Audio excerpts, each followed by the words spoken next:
Bạn có biết lần gần nhất Mỹ và Trung Quốc đối đầu trực tiếp với nhau trên chiến trường là khi nào hay không? Đó chính là giữa thế kỷ 20, tại cuộc chiến trên bán đảo Triều Tiên. Bán đảo Triều Tiên là một vùng đất nhỏ bé nhưng đầy bất ổn, bị kẹt giữa những quốc gia lớn. Sau khi bị Nhật Bản chiếm đóng, Triều Tiên chịu cảnh áp bức khắc nghiệt cho đến khi Thế chiến thứ hai kết thúc vào năm 1945. Nhật Bản đầu hàng đồng minh và bán đảo này được giải phóng, nhưng sự giải phóng ấy lại mở ra một chương mới của chia rẽ và xung đột. Hai cường quốc chiến thắng, Mỹ và Liên Xô, đồng ý chia đôi Triều Tiên để quản lý. Liên Xô kiểm soát miền Bắc, Mỹ kiểm soát phía Nam, lấy vĩ tuyến 38 làm ranh giới. Ở miền Bắc, Liên Xô hậu thuẫn Kim Nhật Thành, một người trẻ tuổi với tham vọng thống nhất bán đảo dưới lá cờ đỏ. Ở miền Nam, Mỹ ủng hộ Lý Thừa Vãn, một nhà lãnh đạo độc đoán. Cả hai đều không muốn nhượng bộ và căng thẳng ngày càng leo thang. Trung Quốc, láng giềng khổng lồ của Triều Tiên, lúc này đang trải qua một cuộc nội chiến khốc liệt của Mao Trạch Đông và Tưởng Giới Thạch. Đến năm 1949, Mao Trạch Đông giành chiến thắng, thành lập nước Cộng hòa Nhân dân Trung Hoa, trong khi Tưởng Giới Thạch chạy ra Đài Loan. Trung Quốc giờ đây là một quốc gia đầy tham vọng, muốn khẳng định vị thế trong khu vực, nhưng cũng đầy lo ngại trước sự hiện diện của Mỹ tại Đông Á. Và đó là nguồn cơn để dẫn đến cuộc chiến giữa hai quốc gia này. Ngày 25 tháng 6 năm 1950, mọi căng thẳng vỡ òa. Với sự hỗ trợ của Liên Xô và sự đồng ý ngầm của Trung Quốc, Kim Nhật Thành đã phát động cuộc tấn công chớp nhoáng vào Hàn Quốc. Quân đội Triều Tiên nhanh chóng áp đảo quân Hàn Quốc, chiếm Seoul chỉ trong vài ngày và đẩy quân Hàn Quốc về phía Nam, co cụm tại khu vực Busan. Mỹ không thể khoanh tay đứng nhìn, họ coi đây là một phần của chiến lược mở rộng mà Liên Xô đứng sau. Mỹ đã nhanh chóng vận động Liên Hiệp Quốc ra nghị quyết lên án Triều Tiên và một lực lượng đa quốc gia, nhưng chủ yếu là quân Mỹ, được thành lập để bảo vệ Hàn Quốc. Tướng Douglas MacArthur, một huyền thoại từ Thế chiến thứ hai, được giao chỉ huy. Tháng 9 năm 1950, MacArthur thực hiện một nước cờ táo bạo, đổ bộ vào Incheon, phía sau chiến tuyến của Triều Tiên. Kế hoạch thành công rực rỡ, quân Triều Tiên bị cắt đứt và tháo chạy. Quân Liên Hiệp Quốc nhanh chóng tiến ra phía Bắc, vượt qua vĩ tuyến 38, chiếm Bình Nhưỡng và tiến sát biên giới Trung Quốc tại sông Áp Lục. MacArthur tuyên bố rằng chiến tranh sẽ kết thúc trước Giáng sinh và Mỹ bắt đầu mơ về một Triều Tiên thống nhất dưới sự bảo trợ của phương Tây. Nhưng ở Bắc Kinh, Mao Trạch Đông không nghĩ như vậy. Đối với Trung Quốc, sự hiện diện của quân Mỹ gần biên giới là một mối đe dọa sống còn. Sông Áp Lục chỉ cách trung tâm công nghiệp của Mãn Châu vài chục cây số, khu vực trọng yếu của nền kinh tế Trung Quốc. Mao Trạch Đông lo ngại rằng nếu Mỹ thành công ở Triều Tiên, họ sẽ không dừng lại mà có thể tấn công Trung Quốc hoặc hỗ trợ Tưởng Giới Thạch tái chiếm đại lục. Ngoài ra, Trung Quốc muốn chứng minh rằng họ không phải là một quốc gia yếu ớt như thời bị các đế quốc phương Tây áp bức trước nữa. Đây là một cơ hội để khẳng định vị thế của một cường quốc mới. Mao Trạch Đông đã cảnh báo qua các kênh đối ngoại rằng nếu quân Mỹ và Liên Hiệp Quốc vượt qua vĩ tuyến 38, Trung Quốc sẽ can thiệp. Nhưng Mỹ thì vẫn quá tự tin về sức mạnh của mình cho đến khi tiến sát biên giới Trung Quốc. Thế rồi, vào cuối tháng 10 năm 1950, điều không ai ngờ đã xảy ra.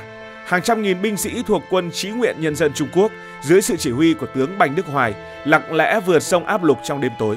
Họ không mang theo cờ hiệu chính thức của Trung Quốc mà chiến đấu dưới danh nghĩa đội quân tình nguyện để tránh một cuộc chiến tranh toàn diện với Mỹ. Nhưng trên thực tế, đây là lực lượng chính quy của Trung Quốc, được tổ chức và huấn luyện kỹ càng. Về quân số, Trung Quốc tham chiến dưới danh nghĩa là quân Chí nguyện, nhằm hỗ trợ Triều Tiên trước nguy cơ bị lực lượng Liên Hiệp Quốc do Mỹ dẫn đầu đánh bại hoàn toàn.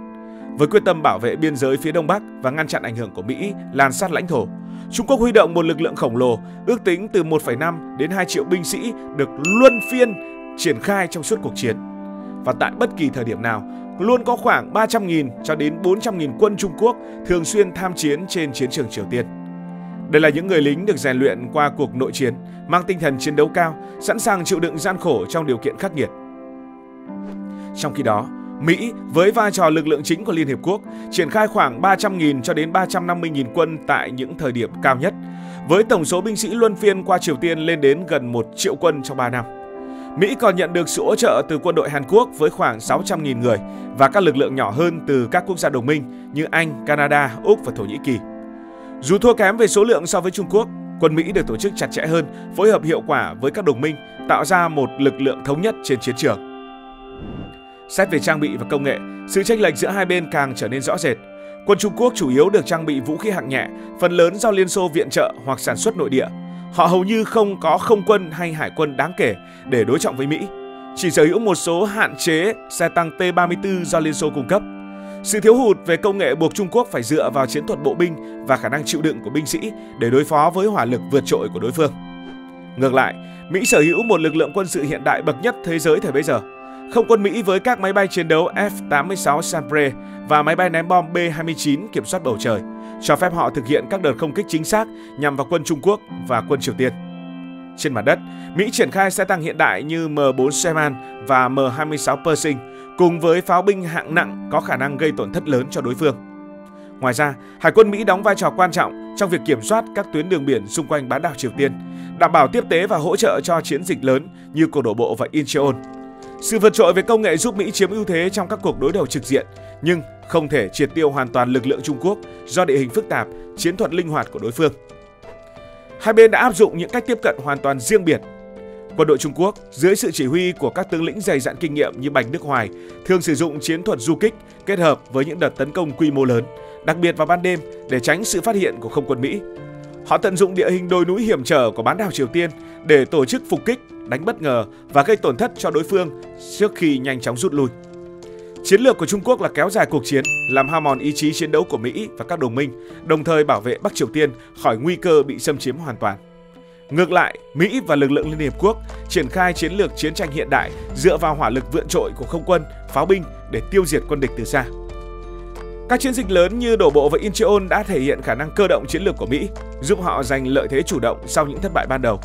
Tuy nhiên, địa hình Triều Tiên với nhiều đồi núi và thời tiết khắc nghiệt đã hạn chế hiệu quả của chiến thuật cơ giới hóa, trong khi sự linh hoạt và khả năng thích nghi của quân Trung Quốc khiến Mỹ không thể đạt được thắng lợi quyết định. Hậu cần và sự hỗ trợ quốc tế cũng là một yếu tố quan trọng. Trung Quốc nhận được viện trợ đáng kể từ Liên Xô, gồm vũ khí, đạn dược và các cố vấn.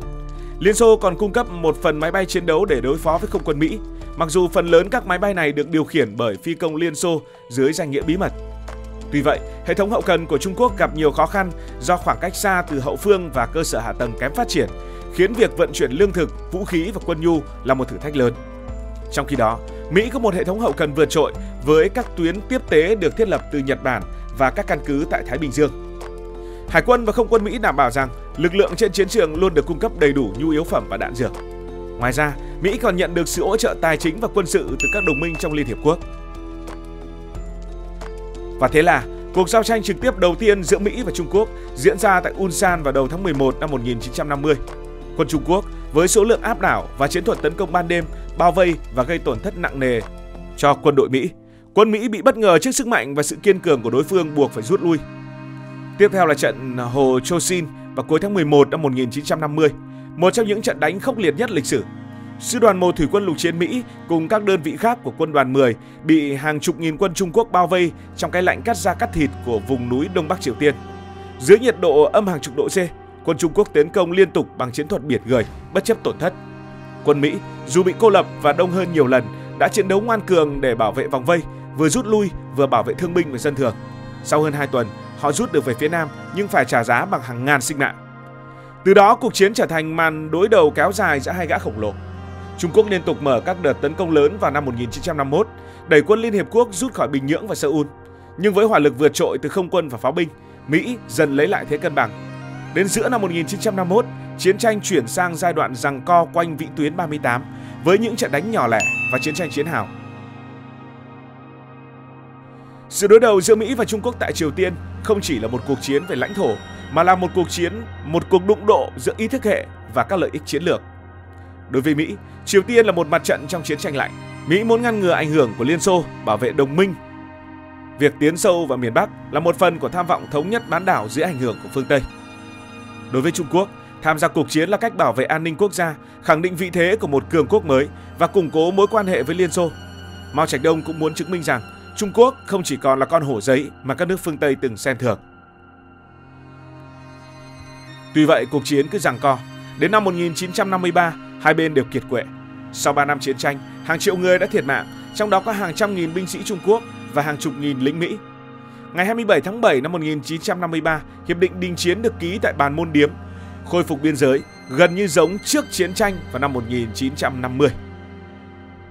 Tuy vậy, đây chỉ là một hiệp ước đình chiến chứ không có hiệp ước hòa bình nào được ký và bán đảo Triều Tiên vẫn bị chia cắt cho đến ngày nay. Cuộc chiến đã để lại một di sản cay đắng. Mỹ và Trung Quốc trở thành kẻ thù không đội trời chung trong nhiều thập kỷ. Triều Tiên trở thành một trong những điểm nóng nguy hiểm nhất thế giới, nơi mà bóng ma chiến tranh vẫn luôn lởn vởn cho đến tận bây giờ. Chiến tranh Triều Tiên là lần đầu tiên và cũng là lần cuối cùng tính đến nay quân đội Mỹ và Trung Quốc trực tiếp đối đầu trên chiến trường. Và dù chiến tranh đã đi qua hơn 70 năm, những bài học từ cuộc đối đầu ấy vẫn còn vang vọng, nhắc nhở thế giới về cái giá của sự xung đột và sự mong manh của hòa bình. Cảm ơn vì đã quan tâm theo dõi câu chuyện này. Nếu cảm thấy thú vị, bạn có thể nhấn nút đăng ký kênh, bật chuông thông báo và chia sẻ. Còn bây giờ thì xin được nói lời chào tạm biệt.